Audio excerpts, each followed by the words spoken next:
Hi, my name is Cupin. You are watching Rappler, and this is Rappler Recap. I'll try to recap to the best of my ability yung activities o yung mga ganap na nangyari sa Malacañang kanina. So, nasa Rappler HQ ako ngayon.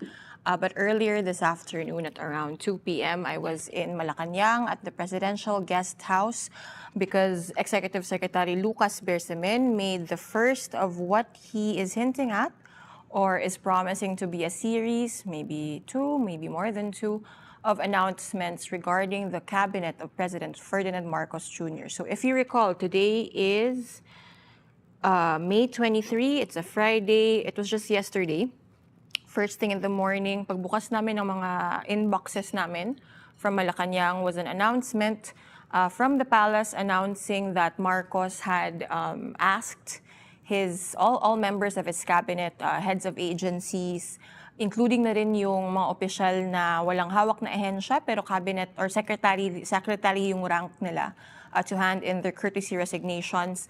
The angling of Malacañang or the explanation of Malacañang was this was in response basically to the results of the May 2025 elections. Let's pull out a few quotes from that statement of Malacañang.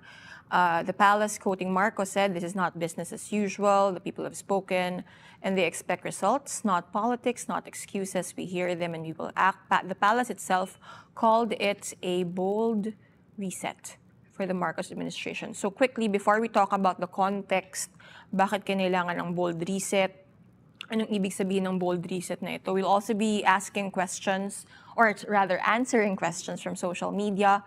Yung mga nag-comment sa mga ibang post ng Rappler regarding this announcement earlier today, as well as questions from the Rappler app, specifically the Philippine Politics Communities chat.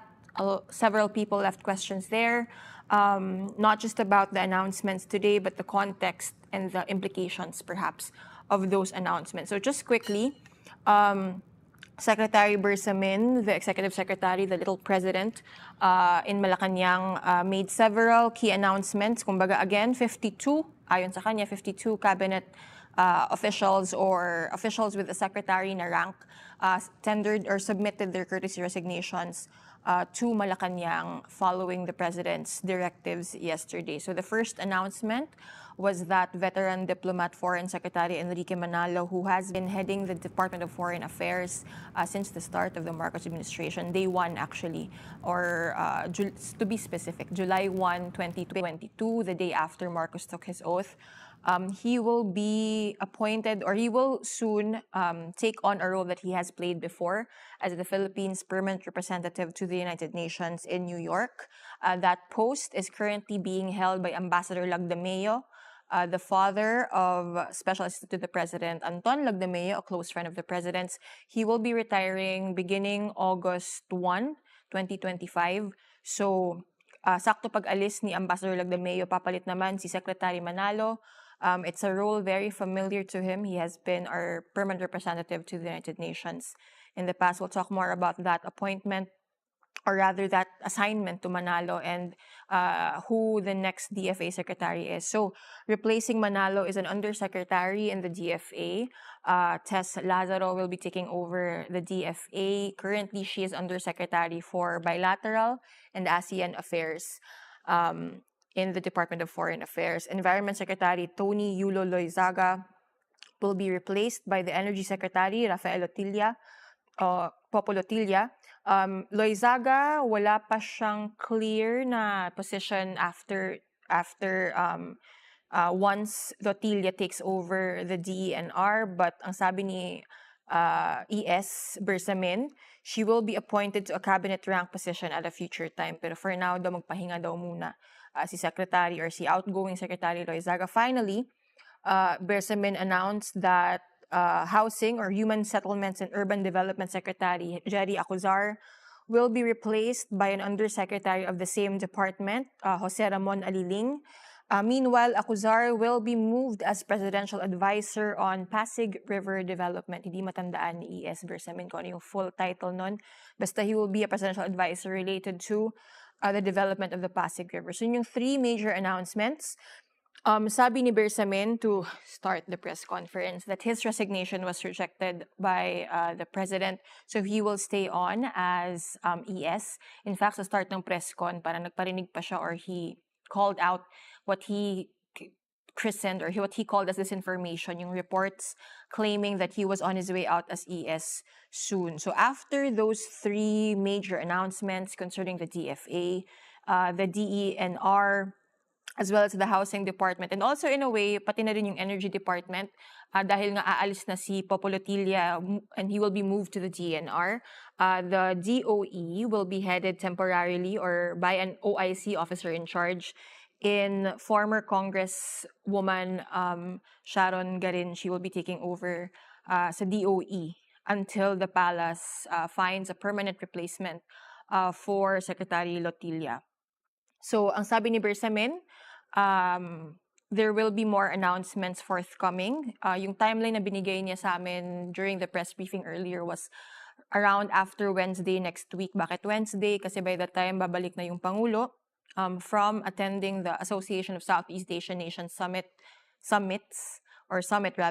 in Kuala Lumpur, Malaysia. Interestingly enough, kasama sa ASEAN si now outgoing Secretary Enrique Manalo representing the Philippines as the DFA Secretary, of course. But for Manalo, again, his appointment as the permanent rep to the UN will take effect on August 1 yet. So therefore, si Yusek Lazaro, July 31 or end of July pa, magsisimula formally as the Secretary of Foreign Affairs. Another announcement made earlier this afternoon is that the economic team will remain intact. Walang tatanggalin among the economic managers of the Philippines. Yung justification nito clearly they still enjoy the trust and confidence of the president. But another justification, explanation ni ES Bersamin is that the president also wants to send the message na the direction of the Philippines, economically at least, or in terms of its economic policy, will not change anytime soon. In a way, most of these appointments would signal probably continuity of the existing policies of the Philippines. For instance, the DFA, yung papalit sa kanya, Yusek, who already handles bilateral affairs and ASEAN affairs, for instance. Secretary Lotilla, while hawak niya ibang department, energy going to DNR, surely he is familiar with existing policies of the DNR and the general direction of the administration. For the housing department or yung HUD-C, what used to be HUD-C rather, an undersecretary is taking over. So we do not perhaps expect a dramatic change from one leader to another in the cabinet. So ang sinabi kanina, we expect more announcements. A review is ongoing. The Executive Secretary declined to say who exactly is conducting that review, but we do know that it is people under the OES or the Office of the Executive Secretary. So that will be something that we will be monitoring and keeping track of in the coming days. May nagtanong, we're gonna jump into questions really quick. Kasi earlier, my colleagues posted several questions right after the press briefing of ES Bersamin. So one question from Lian Buan actually is whether the announced shuffles or the new appointments were expected. Frankly, we've always been hearing rumors and talk na baka palitan na si Secretary Manalo sa DFA. We've also been hearing talk recently, especially after the announcement of the president ng mga courtesy resignations, that the housing chief would also be possibly replaced. Pero just to clarify, like these rumors come and go, right? Especially for DFA. Other posts also parang parating may talk na baka palitan yung secretary. To my knowledge, there's only been a couple of times where the president himself responded to these rumors of a cabinet secretary or cabinet official being replaced. This happened either last year or late last year or mid last year. There was talk that Secretary Gibo Chodoro of the DND would be replaced, and back then, President Marcos himself immediately nipped in the butt and said na hindi totoo yung mga kwentong-kwentong iyon. So one announcement that perhaps hindi gaano ka buzzy or hindi gaano ka lakas yung chatter in political circles was the replacing of Secretary Loizaga as Environment Secretary. So that's an interesting development from this afternoon. Pia Ranada, our team lead for community, also asked this question. Ano daw yung basis ng pag-review ng cabinet officials ni Marcos? How do they decide kumbaga who to keep and who to retain and who to either fire or appoint to a different position altogether? Well, again, Secretary Bersamin declined to say kung sino yung nagre-review.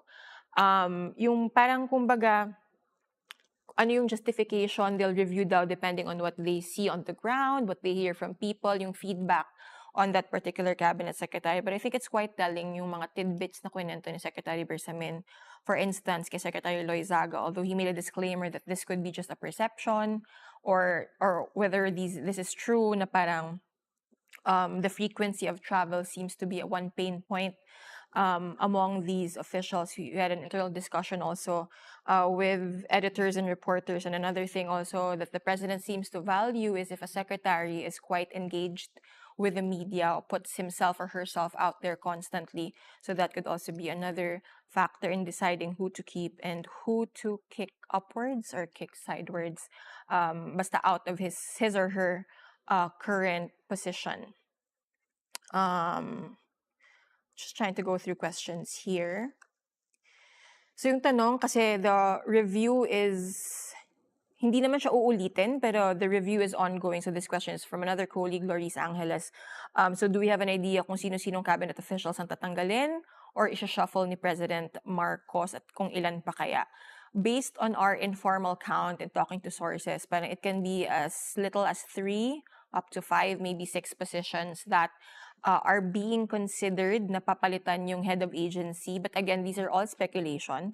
Di natin alam at the end of the day what ultimately Malacañang, the president, will decide when it comes to his cabinet. To give you to further to stretch that discussion, kunwari when it came to DFA, although we heard from many reliable sources and interlocutors na may chance that he would be replaced, there was also a notion na baka hintayin after the ASEAN summit na yung announcement na yun. But in fact, it turns out he was one of the first announcements earlier during the press conference of Secretary Bersamin. So I'll try to pull out some questions from social media. I think these are questions that were left on Facebook, mostly on Facebook. So may tanong, Alan Alcarde asked, bakit pabibigyan ulit commented, bakit pabibigyan ulit ng panibagong post kung hindi naman naging effective sa inalisan? So why is there a pattern of former cabinet secretaries being given a post? So actually sa lahat ng announcements kanina, si Secretary Loizaga lang yung wala pang definite na position that she will resume after she's replaced as the Environment Secretary. Well, one thing is that that seems to be a characteristic of the president. He doesn't really like kicking people out, firing people na kumbaga walang graceful exit. So we've seen this in several previous instances of him firing or removing appointed officials to key posts in his cabinet and in the government, right? You will see this pattern na parang he tends to give them graceful exits. In the case of, I think the only real exceptions of this would be the first executive secretary, Civic Rodriguez, who eventually became an opposition figure, or at least a harsh critic of President Marcos. In fact, he ran as senator under the Duterte slate in the 2025 elections. So another example maybe would be Press Secretary Trixie Angeles, the first communications chief of President Marcos, who was also never confirmed for her post. She exited the post citing health reasons, but she wasn't given, kumbaga, another position to ease her out of the post as the first press secretary, the only press secretary of President Marcos. So there are several questions in the background of Lotilla, DOE, DNR. We actually have articles already, I think, not just reporting on the replacement of Secretary Lois or the change in leadership sa DNR, but also some background and context as to who these people are and possibly what makes them qualified. Someone asked, Tony De Ausen, asked, ngayon lang ba daw nagkaroon ng ganito, mga cabinet members pinagre-resign? So I think that's probably referring to the courtesy resignation. The long and short answer is no, not really. Parang kumbaga this has been a tactic or as a tactic used by presidents in the past in the Philippines and even abroad. I think historian Manolo Quezon, who himself used to be a cabinet or rather an official of Malacañang under the late Benigno Aquino, pointed out na parang this is a midterm. This happens during the midterm of a president who may be facing an upheaval. Kung baga in the context of Marcos, low trust and approval ratings based on Pulse Asia, and perhaps more with a bigger sting for the administration, the very, very poor showing of the Alianza para sa Bagong Pilipinas or the admin Senate slate in the 2025 election. So Marcos himself has admitted na parang, kumbaga, the loss of Alianza, said the president, sends a very clear message to him at least. So yung pagkabasa niya yung loss ng Alianza is one, according to him, the Filipino voter or for Filipinos in general are tired of bickering politics, sawang-sawa na daw sa politika. And second, to him, this is a message that for Filipinos, the delivery of government services is left wanting. It's too slow, and it's not responsive enough. So parang in response to that criticism or that message that he sees the voting populace is trying to tell him, this cabinet reshuffle, revamp, courtesy resignations is one of them. So, but admittedly, in recent history, medyo siguro pwede nating sabihin nakakapanibago siya for many Filipinos because the previous administration, there weren't a lot of major shakeups, or parang it was one at a time. And then that's under Duterte. But even before Duterte, the late President Aquino didn't really shake up his cabinet a lot of, not much actually, but a lot of his cabinet officials were there from day one until the very last day of his presidency. Kung may mga movements man, it's only because someone unfortunately passed or someone really wanted to leave the post. May one or two instances lang talaga of an official kumbaga not performing well and in fact kumbaga siya na yung kusang umalis sa mga post na yun. So maybe in the milieu of people who are only starting to pay attention to politics, this does in fact feel very new, very novel, and very confusing even for the president to demand that his cabinet tender courtesy resignations, a blanket call for courtesy resignations. Nagtanong din si Dwight Deon, who covers politics in the House for Rappler. So bakit nga ba daw courtesy resignation ang hiningi when the president could just simply remove the officials that he wants gone? Of course, all the cabinet officials heads of agency, pati yung mga cabinet officials na walang ahensya pero secretary rank, they serve at the pleasure of the president. What does that mean? Alam naman nila na upon accepting that appointment at any time, without warning, the president can fire that person from the post that they were given. Right? Kasi they are considered, especially the heads of agencies, they're considered the alter egos of the president. Therefore, kung nafe-feel ng president, whether it's based on an investigation or a probe or a review, if the president so feels that you are no longer aligned with his vision for the specific department, say, that you handle, or tingin niya there's someone better for the job, that's totally up to his discretion to change personnel. So ang tanong, bakit naman daw blanket na courtesy resignation? Well, I think one thing here is that, again, parang it's a difficult time for the administration, right? After an embarrassing, some would say existential loss in the 2025 midterm elections, coupled with low trust and approval ratings by the president, Malacañang will insist na no other surveys naman show na hindi ganun kababa yung trust and approval ratings ng Pangulo. But still, the fact that there is a Pulse Asia survey that indicates majority no longer trust and approve of him and have rated the administration quite low in a lot of gut issues, inflation, job creation, poverty, even criminality, parang that should be not just a red flag, pero kung alarm signals na yon for the administration.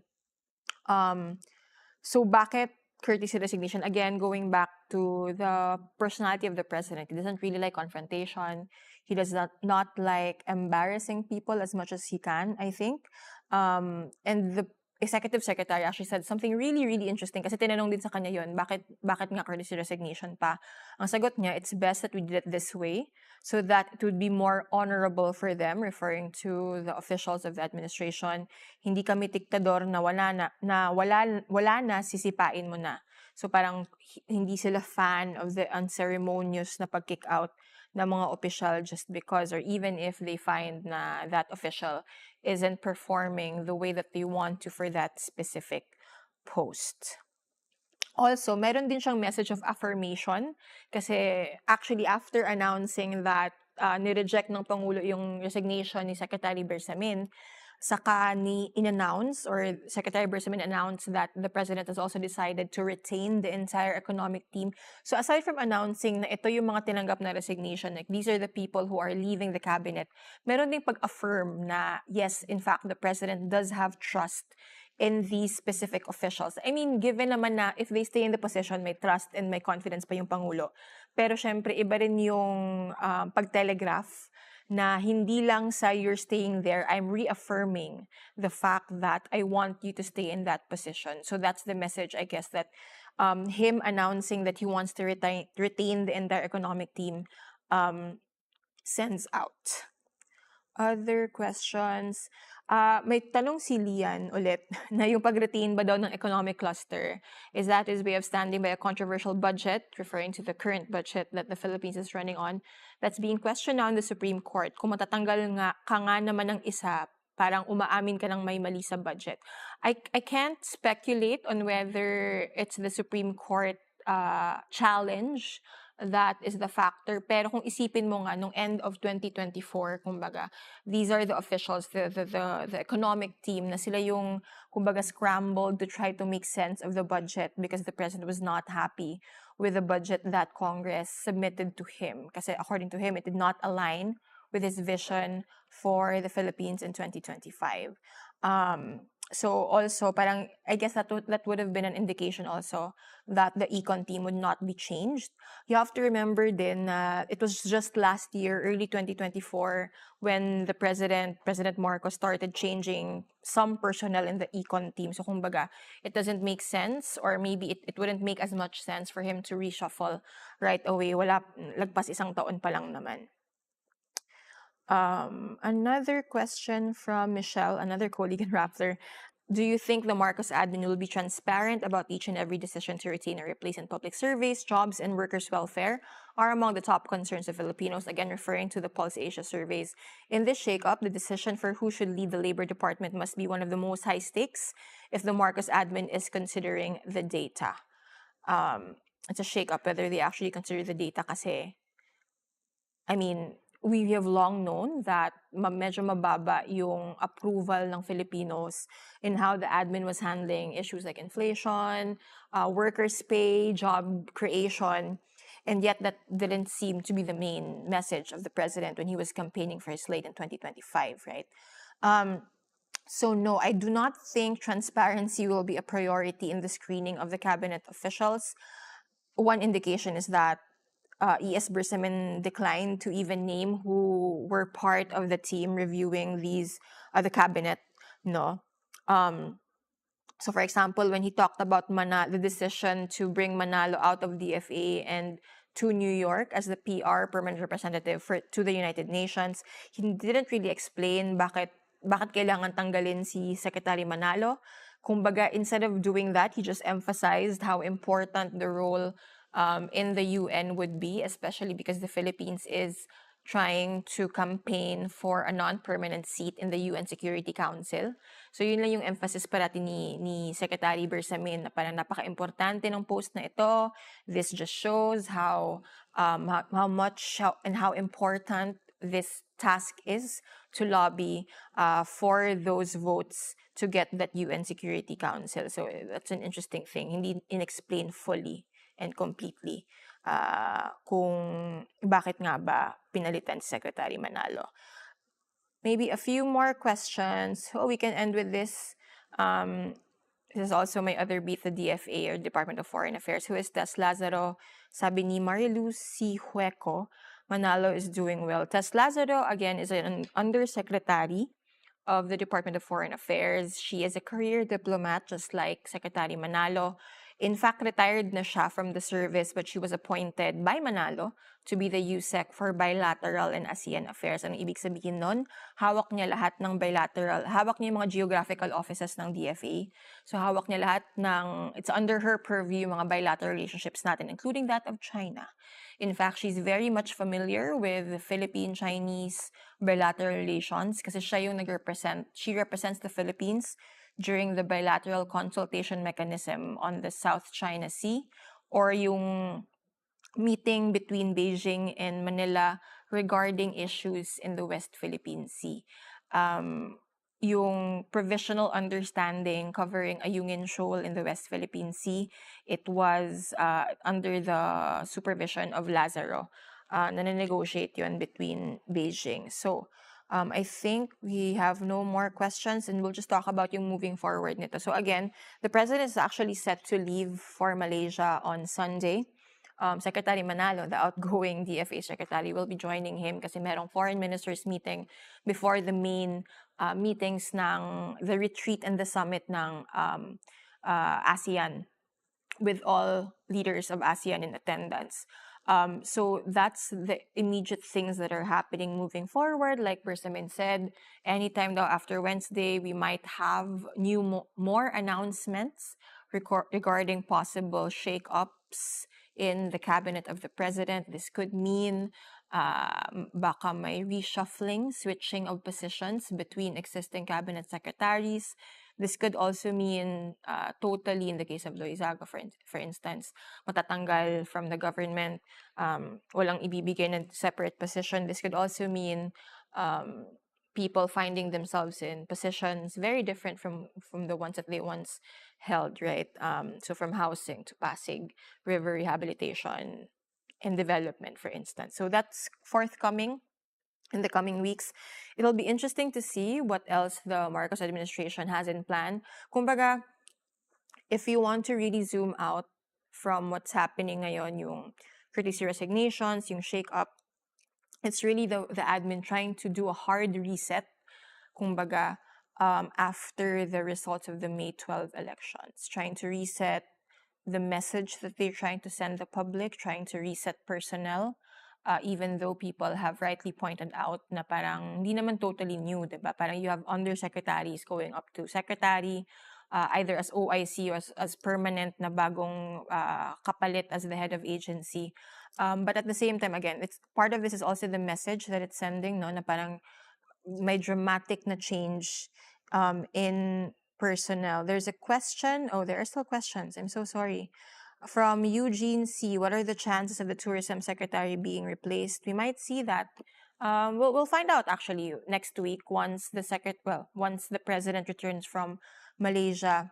We'll see if that's among the departments that are being reviewed or kung ano yung resulta sa pag-review ng status ni Secretary Cristina Frascos, the tourism secretary. There are positions, of course, in the Marcos administration na parang kumbaga very volatile. Or by that, I mean paiba-iba yung leadership. One example is the PCO. The current secretary, Secretary J. Ruiz, is the fourth communication secretary of President Marcos. But there are quite stable, kumbaga, or walang upheavals in leadership. The tourism post is one of those. So we'll see. I don't know if do you think there are positions that should be, or rather are there cabinet officials who you personally think should be replaced?